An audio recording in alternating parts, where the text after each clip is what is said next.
Siirtäjiä on vähemmän kuin 4 henkilöä, pitää puomi purkaa. Siirtäminen alkaa sillä, että irrotetaan nousu- kautta laskuosa.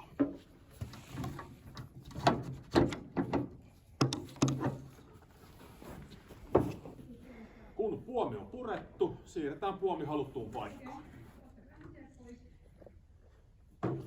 Puomin nousussa takaisin laittaminen helpottaa, kun se on kohtisuorassa puomiin. Sen jälkeen tappi paikalleen ja tapin kiinnitys tai kahva alaspäin, ei ylöspäin, ettei koira törmää siihen, vaan nimenomaan alaspäin. Ja sen jälkeen ruuvi kiinni, kiristetään siitä, laitetaan sopivan tiukalle, ei liian tiukalle.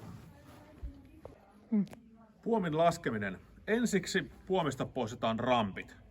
Sen jälkeen molemmista päädyistä ruuvit hieman löysälle.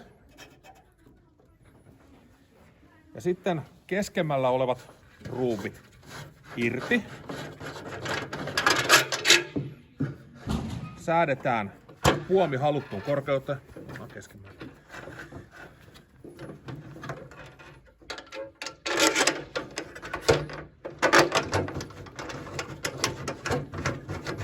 Ja ruuvit kiinni, eikä liian tiukalle.